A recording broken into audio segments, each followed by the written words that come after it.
Hello, Peaceful Profits Nation. Chanel here with an exciting client spotlight episode for you today. So today we are talking to our client, Sharleen Bailey. Charlene, welcome to the podcast. Thank you. Yeah, we are going to have a great conversation today. So Charlene says, I believe creativity is a superpower everyone has, but few harness, mostly because we've been educated, shamed, or discouraged out of it. Through my own healing journey, I've discovered how engaging our innate creativity is essential to knowing who we are, understanding our value, and shifting us out of stuck mindsets into possibilities. So now I help others do the same. I love this passion for creativity. And so we're going to talk a bit about creativity today, but to start off with, how do you define creativity?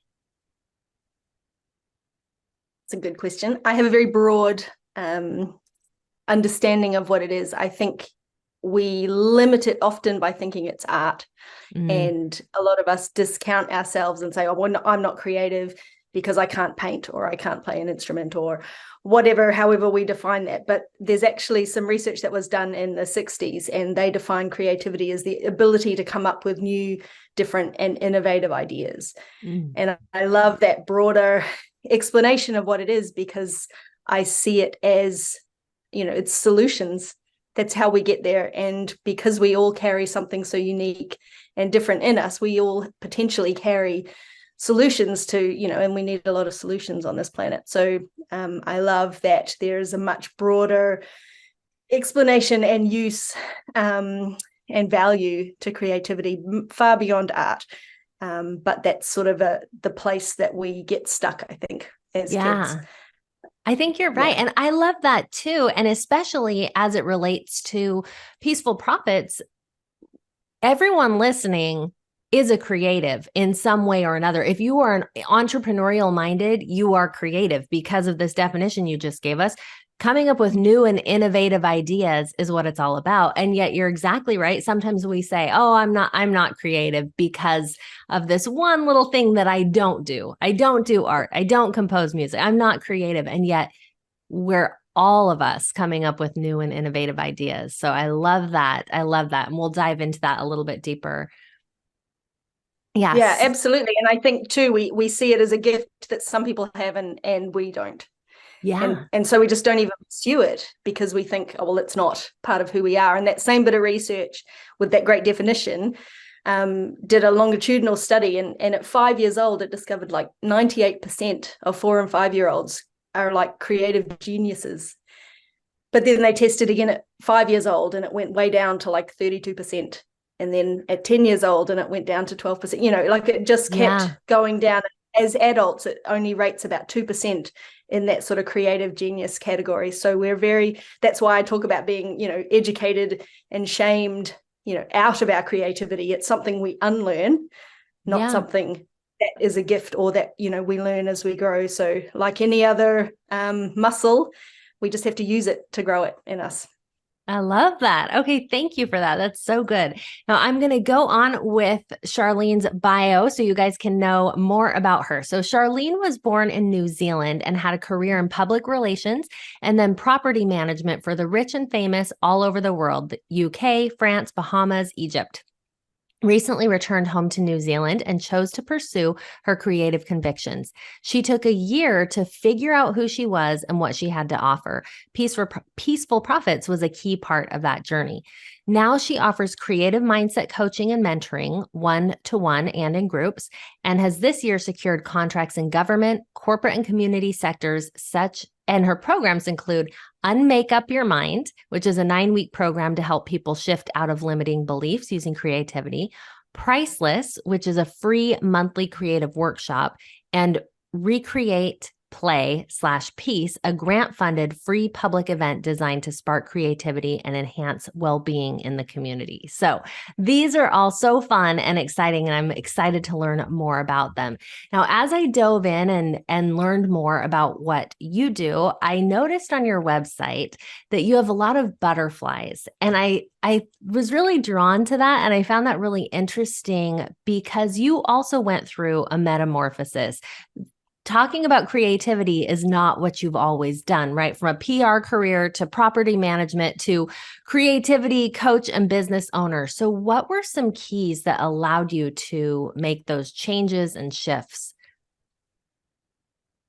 Yeah, I love the butterfly motif, and it's funny how even as my journey carries on, it continues to be really key and evolving, like that metamorphosis process. And I think what I like about it most in terms of change is that it's not something that happens for change sake, or like in a self-improvement. That's not what the caterpillar doesn't go, I'm just going to try harder and, grow wings.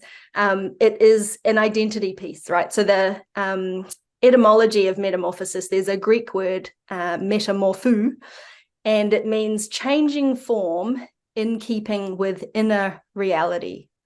And I love that definition, because I see change very much, certainly permanent change, as an identity piece. It's not just about doing something different. It's about becoming who you truly are, because the challenge with change isn't that we don't know what to do. Mostly we do. The challenge with change is that we don't know who we are. And it's those misbeliefs and the lies and the things that are the things that sabotage us and drag us down and stop us achieving the fullness of, of who we are. And my Peaceful Profits journey will be an example of that, actually, because, I signed up, had access to all this incredible information and all of Mike's genius. And, I had all the tools, all the information I needed, but I still had to work out this piece in me that said, do I believe I'm worthy of this success? Do I believe that I have something, that I carry something of value that other people will even be prepared to pay for? And until I'd sort of worked that out, all that information wasn't really helpful to me, because I would have just continued to self-sabotage and undermine and hijack all my efforts because of those key beliefs. So that's where I see the metamorphosis thing come in, because you have to kind of go through that messy, gooey, oozy bit in the middle where everything kind of disintegrates, because we've for so long, believed or doubted our worth, and had doubts about our ability to, contribute to the world or have any value. And we have to really work through those things to come out the other side with the wings and believe, that we actually have something to offer. So that's the key thing for change, I think, for me, that it's not so much just a doing piece, it's a becoming piece. And that's what I do in the work that I do. I love that. That is so beautiful, and such beautiful imagery. I think it's really powerful, because it is something, all those things that you talked about, the self-doubt, the pieces of, I love the idea of changing form and keeping with inner reality, just that identity piece. Those are all things that as entrepreneurs, we have to figure out. And we often don't realize, it's looking at, okay, I'm going to grow this business, without actually realizing that it is going to grow me in the process, that I am going to change. Me, the business owner, will change in the process of building a business. And that's a really cool thing. Now, one of the things that impressed me in your business was your clarity on your niche. And when we asked who you work with, and I need to read this because it's just so powerful. So it's a little long. Stay with me, guys. So this is what Charlene said. When we asked her, who do you work with? She said, women on government benefits often signed off work with health conditions, including anxiety, depression. They need help to shift out of that stuck place, especially in their thinking, and move forward on a path toward employment. I've been relatively quiet online of late, but my people are exhausted perfectionists, burdened by impossible expectations, mostly self-imposed, brave faces, masking a brutal inner critic, the silenced, unwilling to stay muted any longer, frustrated self-sabotagers, dizzy from the endless repeating cycles, loyal overstayers, dependable but stagnant and restless and bored, keeping up appearancers, over it and ready to risk authenticity, hopeful souls daring to believe that there must be more. Okay, just wow on that is what I have to say. As I read that, I wanted to share that with our audience here, because niche can be really hard. It can be really hard to nail down. So as I read this and hear how you are speaking to someone, I know that just hearing that, people will raise their hands and say, oh, that's me. Oh, I know exactly what she's talking about. So how did you get to that level of specificity?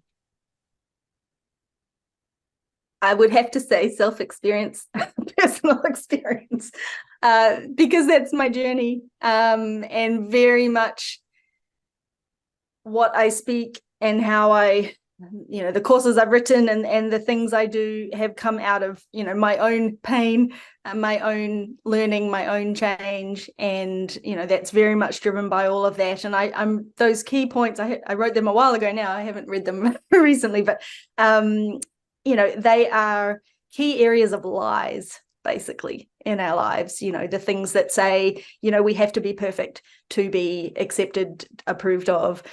We have to keep the brave face. It's not okay to admit that you're vulnerable. We have to stay quiet. Our voice doesn't matter as much as anything else. So all those lies that had kept me small and silent, and in the background of my own life for many, many years, those are the pain points that led me on my own journey of healing, which has come into this process here. So yes, personal experience is what I'd say. That's how I got there. And other people obviously relate. They do, definitely. So one interesting thing that I want to dive into here is often people like you, that's a common thing for entrepreneurs. Like, we want to teach ourselves 10 years ago or 5 years ago or wherever, right? And yet when we look at our problems that we had, we sum it up and say, oh, she's struggling. Oh, she has anxiety and depression. We're very high level in how we describe it. Oh, she's having a rough time. She must have a little bit of anxiety. But what you've done so well in this niche piece is really gotten into their thoughts. And so I'm wondering, process-wise, was there anything that you did to be able to dig that deep and to get to that place where you could really come up with this language that's so potent? I guess it is that, back to the metamorphosis piece, it'll come up all the time probably. It is that process of undoing. And that is, the course I run is called Unmake Up Your Mind. It's about challenging those beliefs that we think are true in our life, because we've never challenged them. We've never thought about what it is that we think about. And so unwinding that to actually get to the bottom of that. Is this actually true about me? Is this true? Absolutely true. Might be my experience. And it's like, again, if you think of the caterpillar based on his history, their history, they are, living their best life. But that's not the fullness of who they are. That's not the real truth of who they are once they've gone through that process. And so, for me, it's been, a number of years of personal work, and coming to that understanding of myself, seeing those things that were limits, that weren't limits in a physical, permanent sense, but they were, belief limits that I had to unlearn and realize that those things don't have to exist as barriers to move forward. They can be overcome, because they are not, permanent. They're not something that I cannot get past. So it's been a very personal journey. And I think I'm not sure you can really understand other people's pain points. I think there's somebody who talks about, you can only take people as far as you've gone yourself. And that's, I think, very true, and very much how I see, what I offer. And as much as anything, I hope my clients outgrow me, that they can keep going. But, I'm very willing to bring people along, the journey I've been on, because I know it's been transformational for me. So just want to share it. Yeah. Okay. That's beautiful. Now, creativity is something really fun and exciting, but it's also what we'd kind of call a soft offer, right? It isn't as tangible as some other things. And so often soft offers can feel a little bit harder to sell for a lot of different reasons. So in having creativity as your offer, how do you help convey to people the importance, the urgency of what you're doing and get them to sign on? Yeah, that's definitely been a challenge, partly because, as you say, it's sort of a soft offer. It's a bit sort of nebulous. But the other thing too that we touched on before is that a lot of people think creativity is a gift other people have and I don't have. And so they don't even connect with the fact that it's potentially, a massive key in their own healing and moving forward and, ability to shift out of the stuck places they find themselves in. So I think that one of the things is, having been able to identify those pain points to help people connect with the fact that it's not just, I'm not being creative and that's my problem. People can relate to the fact that I understand it's my thinking that gets me, in trouble sometimes. And that's a bit of an area of struggle.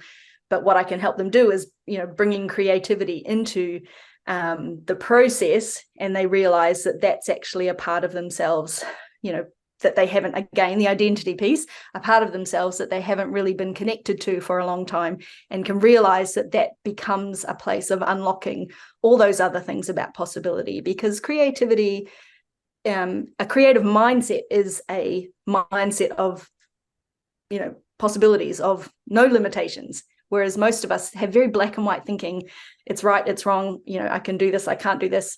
And, that's why we stay so stuck, because, we feel we have very few options. Whereas just literally tapping into that part of ourselves, potentially that we haven't, connected with for a long time, can be a way of, all of a sudden opening up a way of thinking that means that I can look beyond, just where I am at the moment. And again, it's not just about art, not just about painting or being able to, to do a bit of sculpture with clay, but it's about enlisting that different side of yourself that sees in possibilities, that sees in opportunities, and being able to tap into that. And it is, it has not been essentially a very easy process.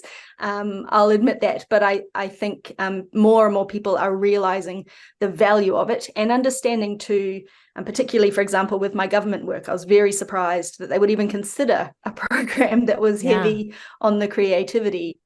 But the reality is traditional methods aren't working for people. And, there's a lot of us that have tried harder and tried the same thing again, and nothing ever works for me. And so maybe this is just something a bit different. Maybe I'll give this a go and see if this works this time. Yeah.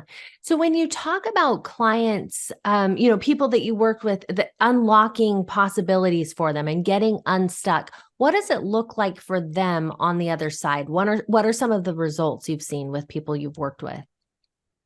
Yeah, for the government work, it is, we call it a slow burn process, because, working towards helping people into employment, but not for everyone is a job the very next step. And it's the same with any kind of change that anyone wants to make in their lives. You might want to go from A to B, but there might be 20 steps between there. So the key issue is believing that you can, and moving out of the belief that you can't, and starting on that pathway towards where it is that you want to go. So sometimes it's just that sort of moment of shift. And my company is actually called Eclosion, which is it's the term for a butterfly emerging from a chrysalis. It's that moment of hatching, right? And or emerging. And I love that imagery. Again, this is all connected for me. Yeah. Because I feel like that is the point that I can help people. I don't want to teach people how to paint. I don't want to teach people how to do a creative thing. I want to help them discover it in themselves, and that discovery can help them unlock where it is that they need to go. And other people can help them with the skills specifically that they need to do to learn to do what it is they want to do. But if I can just help them at that point of breakthrough, of shifting, of moving forward towards where they want to go, then, that feels like a good place for me. Yeah, I love that. Okay, so as far as you and with your business, what are some of the recent successes you've had in your business? What I found interesting in pursuing this, because I originally, with the Peaceful Profits, I'm not really a Peaceful Profits poster child, because I haven't operated in all the steps, because opportunities have opened up with in-person, local opportunities, like with government, etc. here, and those have been surprising. And I guess if I've learned anything around success, it's to follow the favor that you're finding, and not get bogged down in a particular way of moving. And I think, and the reason, because success opens success, and and one door has led to another, and so my little government opportunity led to a longer contract with government, which has led to running that event, which has led to the other community stuff I've been involved in, which has led to a position on a board of trustees, and like all these things have kind of opened up as successes, I think. And what I've loved about that journey is just being open to the serendipities and the synchronicities that have just come along as I've gone, and I've not really pursued any of it with intention, except to just keep going, and then been surprised and open to the things that have come up. So I've all those things have come along in some ways unexpectedly as I've moved forward. And I'd love to I still follow the lessons and working on some online offerings, but that wasn't where the doors had been opening for me. And so I had just pursued those avenues where favor and opportunity was coming, and that's been great fun. Yeah. And it's so cool to see. I think we have lots of people on the podcast who are similar, who start off, they learn certain things and they get going, and then something else comes along, just like it has for you. And they can take what they've learned and do something a little bit different. So it doesn't mean that everyone who comes here, has written a book or has done some of the things, or we're all at different points in the journey. And yet, learning things about your offer, taking, what you've learned from Mike and applying it in a different way is amazing to see how that all kind of fits together and can be a catalyst to opening doors as we get those pieces in our business. So I think that's really cool. So to finish up, let's talk about advice for others. So what is the number one piece of advice you'd like to share with others who are working on their business? I think I thought about this question a bit. I think it would be, and this doesn't sound like good advice, sounds like awful advice. It would be to make friends with discomfort.